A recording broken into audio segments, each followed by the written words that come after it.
สบายดีพี่น้องก็จะผู้สุขคนสบายดีสิค่ะพี่น้องเลยอันนี้ฮะอยู่อันนี้เสยโฟมเงี้ยนะ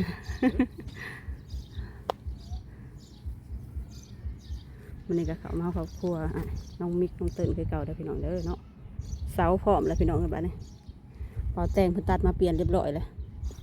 สิเป็นไม้จิกบาทนะไม้จิกสองเสาอันนี้ไม้แดงบ่ไม้หลอนน่าจะไม้แดงเขาก็บอกใจไปได้พี่น้องเพราะไม้ตาย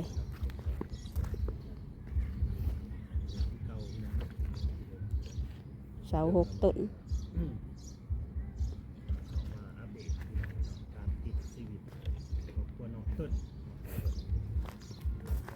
ไม้จิก2ไม้แดง4เสา6 ต้นส่วนมาไม้นี่นะเขาเจ้าอันนั้นเลยครบแล้วเพิ่นคือสิเอามาแล้วพี่น้องเลยแก่มาเรียบร้อยแล้วแต่ว่าสร้างมาในบ่ว่างหรอกติดเวียกติดงาน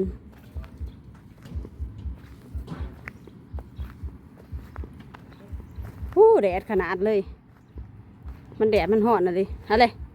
พื้นนี่คือใหญ่ตลอดเลยเนาะฮะพื้นนี่ก็เคลื่อนที่ตลอดเนาะนี่แหละสิบุกนี่ต้นอันนี้สิบ่ได้ตัดบ่หึจะไปโป่งผียังบ่ได้ไปบ่ไปโป่งผีแบบนั้นเอาสบายดี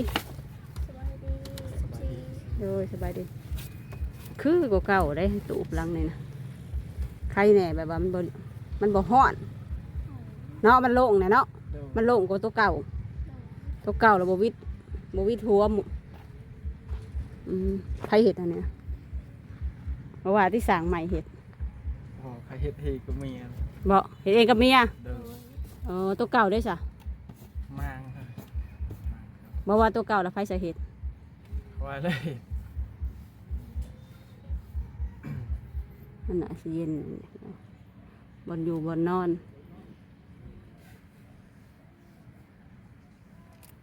บางเว้นเนี่ยหอดมาได้บอกเลยเนาะหอดนี่ว่าต้องตื่นคนท้องไม่ให้ที่อยู่เนี่ยอยู่ลำบากอากาศมันหอดมันอันนั้นบ่ได้ไปทางใดบ่มันเนี่ยได้ไป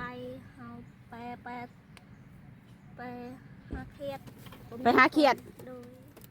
ไปหามาเลยบ่ไปอยากไปโอ้อยากไปแต่ยังบ่ได้ไปพอดีหอยย่างย่านถือว่าจังหน่อยจะเป็นลมในหวยเพราะแห้งแล้วคนท้องเนาะไปผู้เดียวไปอะไรไรมันบอกคือแบบคนบ่ได้ท้องได้ไปผู้เดียวอันตรายเลี้ยงตายมา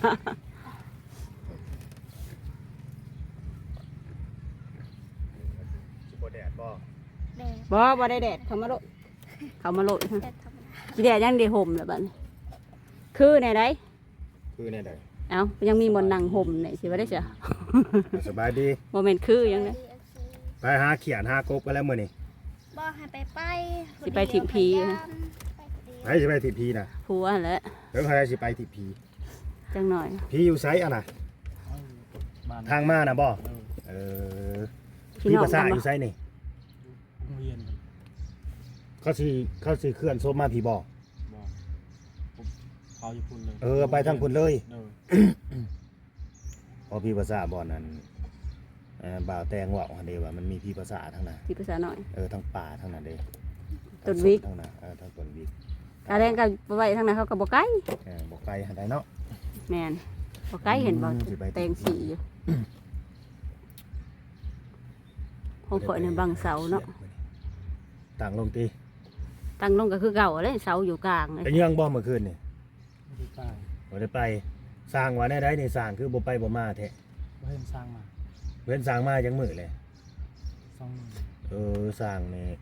ตอนนี้เขาติดงานศพพี่น้องเลยเนาะมันก็เลยเพราะว่าคนที่ตายน่ะเป็นพ่อเฒ่าของช้างพี่น้องเขาพี่น้องทั้งเมียแหละก็เลยสาแน่นะรอแล้วเวียบเลยแล้วเขายังสิมาดำเนินการ พากินข้าวเช้ากับหยังนี่ ทั่ว ตั้งไว้แล้วไปเอาหมักแตงมาให้เข้าถุงหนึงก็มันเผานะ จะเบิ่ง มันเผาดุกหนึงแล้วก็สิเอาเงินเนี่ยส่วนที่นะที่เขาฝากผู้ใหญ่ใจะดีฝากมา300ซื้อหัวอาหารหมาแหละบ่ส่งออกนามก็สิเอาให้ ทั้งน้อง2คนนี่เก็บไว้ซื้อของอยู่ของกินนั่นแหละที่ว่ามันหาบ่ได้แล้วก็ซื้อเอาตัวใดที่หาได้ก็พากันหาบ่ให้ซื้อ โดย เข้าใจบ่ โด โด ย ย บ่ให้ซื้อที่หาได้ก็หากิน โดย แล้วก็ล่าสุดนี่มีผู้หลักผู้ใหญ่ เพิ่นฝากเงินมาสมทบอีกล่าสุดนี่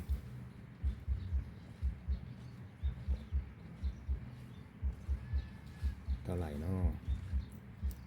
เดี๋ยวรอลุ้นนำกันพี่น้องเอ้ยบอกขาดฟันเนาะว่าสิได้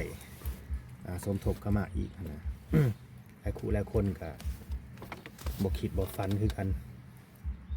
ยับเข่าอีกก็ได้ยับเข่ามันเหมือนกันแต่พอยับเข่าปุ๊บยับเข่าไปไหนFC และคู่และคนก็บอกคิดบอกฟันคือกันแหละคือกันกับเฮาคือกันแหละเนาะว่าเพิ่นที่ซอยเข้ามานะพี่น้องเอ้ยโดยความศรัทธาของเพิ่นนั่นแหละสำหรับพี่คนนี้พี่ปานาเจนประโคน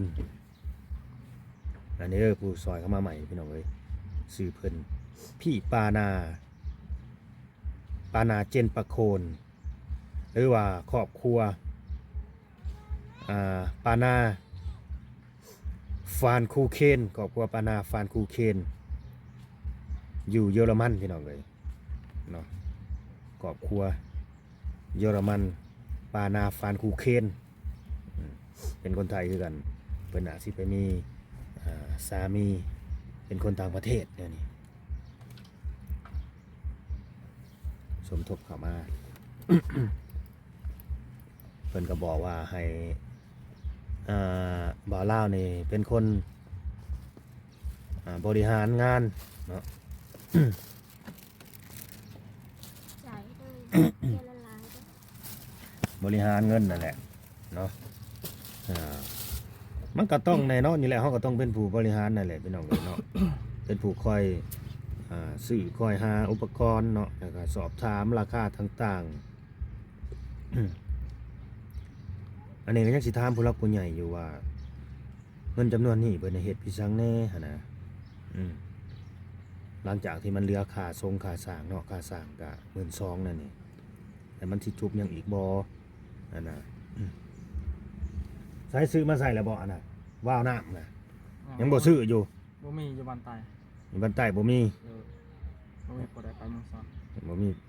ต้องเข้าไปซื้ออยู่เมือง โดย คือบ่พากันย่างไปสำย่างไปมื้อนั้นคือยังไปฮอด ไปก็บ่ได้ ว่ามีห้องน้ำบอกสามีน้องให้ขยันช่วยหาเงินเลี้ยงดูครอบครัว เดินน้องมิก โดย เพิ่นว่าให้ขยันหาเงิน โดย ช่วยเลี้ยงดูครอบครัวลูกเมียฮู้จักหาฮู้จักเก็บเพิ่นว่า โดย เข้าใจติ ยา ก่อนเมียคลอดลูกสามีก็ต้องหาเงินไว้ยามลำบาก โดย ครอบครัวก็จะไม่ลำบาก เรียนอยู่เข้ามาหาเงินนี่ อันนี้เข้าใจในความหวังดีเลยกับจุดประสงค์ของผู้หลักผู้ใหญ่เพิ่นแต่ว่า จะสิหาหยัง เขาสิไปหาแบบใดแบบนี้นะ นี่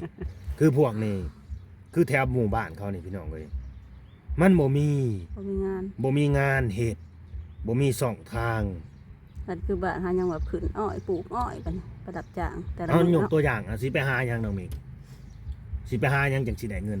นอกจากหากี่ซี่แล้วสิหาหยัง นี่ฮะยังไม่ได้มีแต่หาเครียดเลย หาเขียด โดย หาเขียดขายเท่านั้น เกิดคายแล้วไม่มีงานเลย นั่นเด้มีแต่หาเขียดขายว่าซั่น เขียดกิโลละ50,000 เอาจักมือพากันหาเงินได้นี่ สมมุติจังได้เงินเข้ามาในครอบครัวในกระเป๋านี่2ผัวเมียนี่จักมือจังมีรายได้เข้ามา บ่ได้2-3มื้อ 2-3 มื้อ โดย จังมีเงิน โดย ฮอดบ่20,000 2-3 มื้อนี่ อ๋อ เจ้าก็อ่านต่ำแล้วเนาะ 20,000หรือว่า100,000หรือว่า50,000กีบ มันน่าจะซีก็ได้ก็ เออ 40 อืม น้องเติ้นฮู้จักเงินอยู่บ่แม่นอีหลีบ่อันเมียน้องฮู้จักเงินเลย เราจักเราจักบ้าง บ่ฮู้จักพ่อกับแม่น้องไปไสเลยเดี๋ยวนี้ ออกไปหาขยะ ไปหาเขียดพ่อกับแม่ยังไปหาเขียดอยู่คือบ่ไปนำซะ ไปถิ่มผี วันนี้ก็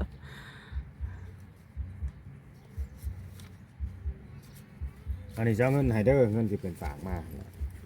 เพราะว่าแล้วเฮาก็ซื้ออันนั้นแหละมาแต่งแล้วมันเผามาให้พี่น้องก็เอาเงินให้น้องอันนี้ส่วนที่เหลือจากผู้หลักผู้ใหญ่เพิ่นเด้อเพิ่นบ่ประสงค์งานเอาเก็บไว้ผู้หลักผู้ใหญ่อันนี้ และส่วนว่าเงินอีกจำนวนหนึงอันนี้เป็นเงินก้อนเด้อ โดย เงินก้อนนี่สิบ่ได้เอา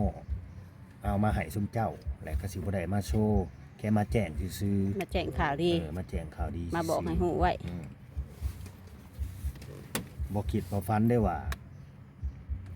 สิได้ไวปานนี้ ที่มีผู้ใหญ่ค่ะซอยไว้ไปว่า อ่า ก่อนใหญ่มาเนาะ สิมีผู้หลักผู้ใหญ่เป็นซอยเป็นก่อนมาบ่ล่าก็บ่เคยคิดเลยเพราะว่ายอดวิวนี่มันบ่ดีแล้วก็ ยังคิดหลายอยู่ ยังคิดหลายอยู่ คิดว่าสิหาเงินได้ใช้ กว่า มา สิ จ่าย หา ค่า เงิน สร้า มาง ซอยชุมเจ้าได้นี่ก็คือว่าและหืดขึ้นคอนะพี่น้องก็ง่ายๆซะ ก็ถือว่าเป็นบุญ คอย เป็น บริ บุญ จาค ได้แบบว่า นี่นะ มีคนซอยเข้ามาวิวเฮาก็บ่ได้ดีเนาะ เป็นบุญของชุมเจ้า ถ่ายวิวบ่ดีแต่ว่ามีคนซอยไปนะ เป็นบุญเป็นแบบนะ แม่น พ่ออยากฮู้แล้วบ่พี่น้องไว้บาทนี่ FC เงินที่เป็นฝากมานะครอบครัวครอบครัวปานาฟานคูเคนนี่จากเยอรมันนี่เนาะหรือว่าพี่ปานาเจนปะโคนจำนวนเงินทั้งหมดทั้งสิ้นนี่ฟังเด้อ35,400 บาท 35,400 บาทพี่น้องเลยนี่ถ้าโจทย์ไว้เด้อ35,400 บาทเนาะแล้วก็ลบหมอกหักออกค่าธรรมเนียมค่าผ่านบัญชีเพิ่น700 บาทเพราะว่ามื้อละ200เด้5,000นี่เพิ่นก็หักร้อยหนึง เฮาบ่ได้มีเงินสดเนาะ เฮาบ่ได้ เฮา มี ก็ เงิน ต้อง สด เป็นโอนเข้าบัญชีเขา นี่เด้อครับพี่หักออก700 บาทแล้วก็เหลืออยู่ 34,700 บาทนี่ทั้งเบิดทั้งมวล คือเหลืออยู่ 34,700 บาท เงินที่จะมาสวยเหลือซุมเจ้าเฮ็ดเฮือนสร้างเฮือนให้มันแล้วไวๆถ้ามันสิพอห้องน้ำก็ต่อห้องน้ำและผู้ใหญ่เพิ่นก็ยังถามว่าหรือจะเจ่อน้ำให้น้องให้มีน้ำใส่เจ่อยังน้ำก็มีอยู่หรือสิเอาบ่หรือสิเจ่อเอาใหม่บ่น้ำ จะเอาแบบส่วนโตว หรือสิใน้ำบ่อน้ำแม่หรือยังเอาส่วนโตเลยถ้าเจ่อเอาส่วนโตก็ได้ เฮาอยากเอาส่วนโตวเฮา ยังเอาส่วนโต โดย อ่าน้องเติ้นว่ายังเอาส่วนโตน้องมิกว่าได้ ตามใจเมีย ตามใจเมียเนาะ โดย เป็นเงินของเจ้าของมันก็สิสบาย เอาส่วนโตก็ดีคือกัน กันเอาส่วนโตก็คันว่าได้น้ำบาดาลนี่ห้องน้ำสิบ่พอได้พี่น้องเลย ห้องน้ำสิบ่ได้ ห้องน้ำสิบ่ได้ได้เพราะว่า คันเอาน้ำแล้วสิบ่ได้ห้องน้ำ อ่า โอ้ตัวนี้ก็ยาก ห้องน้ำได้ ห้องน้ำบ่มี ได้ ก็ยาก บ่น้องเติ้น อยากได้เฮาอยากได้หน้า อยากได้น้ำอะไรกลัว ยังได้น้ำบ่ โดย เออ ยังได้น้ำเหมือนจอน้ำนั่นนะตัวนี้ อันนี้คือแบบ ราคาจอน้ำในตอนน่ะจอไฮคอนนี้ไล่น่ะ7,000 บาทพี่น้องไว้บ่ฮู้ว่ามันขึ้นหรือมันลงตอนนี้นะเฮาก็บ่สามารถที่จะเว้าไปก่อนได้เดี๋ยวต้องไปถามพวกจอน้ำเขาก่อนว่าเท่าใดมันยังสำราคาเก่าบ่อืม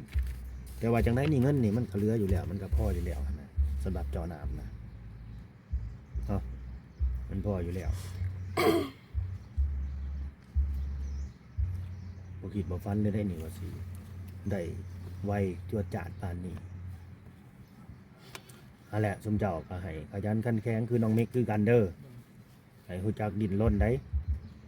ให้คิดแต่ละมื้อว่าโอ้ยสิไปหาเงินหาคำจังไดเนาะ สิได้กลุ่มลูกกลุ่มเมียบ่ให้นั่งรอนอนรอแต่บ่าวเล่าวก็มาได้ ช่วยเหลือ ช่วยเหลือเด้อ โดย ให้คิดให้ฮู้จักหาแล้วเวลามาก็ให้ฮู้โอ้ยมื้อนี้ข่อยไปนั่นไปนี่มาแล้วข่อยไปหานั่นหานี่มาแล้วได้แล้วได้เห็นหั่นน่ะให้มันได้เห็น ของอยู่ของกินบ่ ของอยู่ของกินก็ให้ ว่า มี แบบบ่ บ่ให้ว่าเอ้ย บ่ มื้อ มี นี้บ่มีของกิน บ่ได้ไปหาหยัง บ่ได้ไปหาหยังของกินบ่มีจำหมักพริกปลาแดกเกลือบ่ให้ว่าแน่นั่นกินกบกินเขียดกินปูกินปลาก็ว่าไปยกเว้นซะว่าเฮานี่ยากอีหลีคือ ตอนเมียคลอดลูกแล้วนะไปใส่บ่ได้ต้องคอยเบิ่งลูกกับเมียขับหมอกกองหมอกกำนั่นนี่ตอนนี้เมียก็ยังบ่ได้คลอดลูกเฮาก็ต้องไปหาความอยู่ความกิน มันติดยา ฮะ มันกินมะขามอ่ะ เรียกเอากระป๋องค่ะ แม่กินมะขามผู้เจ้าเข้าไปใส่ ยากมาก กินข้าว อันนี้ มะขามหลายโพดบ่ให้แบะกินน้ำบ่ ชัก ดีใจอยู่บ่นี่ ดีใจร้าย ฮ้อนบ่พากันฮ้อน ใจ บ่ ร้าย มันเริ่มฮ้อนแล้วพี่น้องเว้ยมันสิอยู่บ่ได้ ขนาดเฮานั่งอยู่เฮาก็ฮ้อนได้นี่หลัง สวยจังน้อย แดดไหล ไปอยู่ เลย ข้างในนี่เนาะ แดดไหลหลังเลย เริ่มฮ้อนแล้วครับบัดนี้ อยู่บ่ฮ้อนเด้อแดดเปียกอยู่ทางหลังพุ่น ข้าวบ่ข้าวสารบ่นะ โดย ไปสีมาใหม่บ่ ซื้อเมื่อวานนี่ นมน่ะกินเบิดแล้วบ่ หมดแล้ว ปลากระป๋องเด้ กระป๋องย่างย่าง ไข่ก็ยัง ไข่ ชิ้นแห้งเบิดเลยเนาะ โดย หมดแล้ว เอาแล้วมื้อนี้กินข้าวก็ยังนี่ ทัวร์นี่ มักทั่ว โดย ตำมักทั่ว โดย อ๋อกินข้าวกับตำมักทั่วถือว่าบุญหล้นทับเขาอีกแล้วพี่น้องเอ้ยมื้อนี้ก็ดี บนหล่นทับก้อนใหญ่ อ่ะ บุญหล้นทับ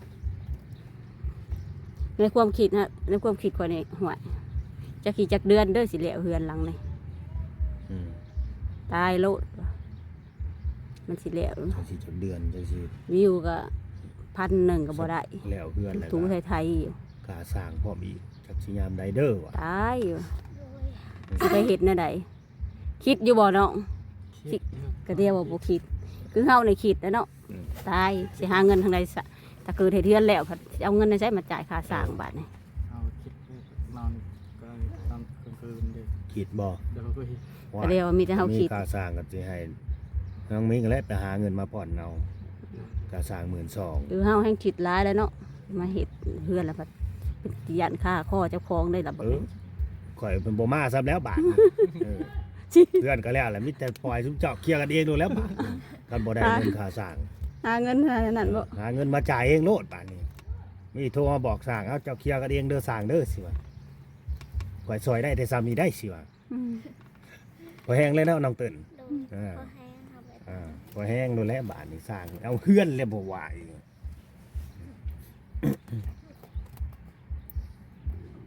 เออพี่น้องเอ้ยเนาะก็ดีใจนำ มีผู้รักผู้ใหญ่เนาะเอ็นดูเมตตา แม่ดีใจนำพวก ความ น้อง ช่วย ๆ เหลื เพิ่ อ นเฮาก็บ่คิดบ่ฝันเด้อพี่น้องเด้อนี่เนาะบ่คิดบ่ฝันคือกันเลยคิดว่าเพิ่นสิบ่คิดว่าเพิ่นสิใจสปอร์ตปานนี้สำหรับครอบครัว เด็กอะยากเลยเนาะที่ว่ามีผู้ใหญ่แบบซอยมาหนักๆแบบนี้ แม่สามารถเป็นก้อนย เป็นก้อนแบบว่าเฮ็ดหยังได้เลย ครอบครัวพี่ปานาเจนประโคนนี่นะเนาะหรือว่าครอบครัวปานาฟานคูเคนเนาะ ปนาฟานคูเคนข่อยให้สิเว้าก็บ่เป็น ปานาฟานคูเคน แบบ จำไว้เด้อ ชื่ สื่ อ อเด้อ สื่อเมืองนอกเด้อ ครอบครัว อ้า พี่ ว ปานาฟานคูเคนเป็นอยู่เยอรมันพุ่นต่าง ผู้ ป รัก ระเท ผู้ ศ ใหญ่เนี่ยจำให้ได้เด้อ มาจากครอบครัวแล้ว แล้วก็อย่าลืมแท้ๆผู้รักผู้ใหญ่อีกคนหนึ่ง ขอบ ด้ คุ วย ณ สมสมัยกับอ้ายวิซ่านี่ สปอนเซอร์ใหญ่เฮา ตอนสื่ออันนี้ก็ดี คนนี่แหละแล้วก็พี่นุกุล10,000 บาท แล้วก็คนที่เพิ่นสมทบมาซื้อเสาที่แรกก็พี่สมรักเนาะ 1,000 บาทแล้วก็พี่ มีหยัง500 วงนภา500 บาทนั่นแหละที่ว่าบ่าวลาวเอาไปซื้อเสาหั่นนะ จ่ายค่าเสา ได้แต่เสา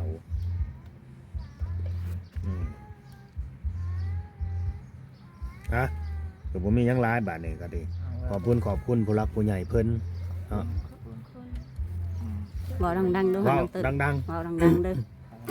ๆพังเว้าเล่าสิพาเว้าขอบคุณนกมือขึ้น ขอบคุณ ครอบครัว ครอบค ค รั รั ว ว ปานา ปานา ฟาน ฟาน คู่เคน ครูเพน จากเยอรมัน จากเยอรมัน เว่าไปบาทนี่ให้เพิ่นเป็นหยัง ให้เราให้รวยให้หังมีอายุมันยืนต่อไป ตั้งใจ ตั้งใจให้เราให้รวย คอยบอกเจ้าหั่นแหละ สาธุ คอยบอกอันน้องเติ้นให้ตั้งใจว่า บ่าวลาวพาเพิ่น บาลาปะเพิ่น แม่น้องลุง น้องลุง ที่เป็นสะพานบุญให้ พาบุญให้ เว่าไปบาทนี่ ให้เรามาด้วยให้หังมีอายุมันยืนต่อไป เดินทางให้ปลอดภัยสาธุ สาธุสมพรปากเนาะกะตามนั่นแหละพี่น้องเอ้ยเนาะก็ถ่าเบิ่งถ่าสมไปนำกันเนาะว่าครอบครัวเขานี่ก็มีการเปลี่ยนแปลงอยู่แล้วแหละว่าสิ เฮ็ดเฮือน สิเฮ็ดเฮือนแล้วก็สิเจาะน้ำเนาะง่ายๆก็คือเจาะน้ำให้เป็นส่วน น้ำ ตัว นี่สิเจาะเลยบ่เจาะก่อนผู้เกือน เป็ บ่ นส่วนตัวของน้องเพิ่นบ่ฮู้ต้องได้ตั้งเฮือนขึ้นก่อนแล้ว ตั้ ว่าง เฮือนนี่ก่อนบ่ เจาะก็สิไปเจาะทางไหนปานนี่บ่น้อง เจาะ มี ทางนี้ยังไม่ได้นะ คิดว่าสิเจาะทางไหน เราเจาะตอนนั้นทางนี้มัน บ่ได้บ่ บ่ได้ ำ มันไกลกัน บ่มันทางขึ้นลย เขาว่าสร้างใกล้กันแล้วมันสิบ่ได้ แตกเลยอันนั้น น้ำแห้งบ่หรือจังใด จาก มันดันบ่ มันดัน หินบ่หรือว่าจังใด พี่ น่ะที่ทางนี้ได้แถวนี้ได้ โอ้สิไปเจาะในใดมันคือแคบจะบาดนี่ นี่ได้แถวตูบนี่เลย คือแคบหอมแท้นี่เนาะก็ถ้าเบิ่งถ้าน้ำคันเนี่ยสิเป็นในใดก็ดีเนาะพี่น้องเอ้ยนะมื้อตีนเลยโอเคเอาสบายดี สบายดี สบายดี โอเคเอาสบายดี โอเคพี่น้องค่ะจะได้จบคลิปไว้สำหรับเนาะขอบคุณที่ชมเด้อเริ่มกดไลค์กดแชร์กดติดตามเนาะไว้พบกันใหม่คลิปหน้าเพื่อนพี่น้องเนาะตามตอนต่อไปอะไรพี่น้องสบายดี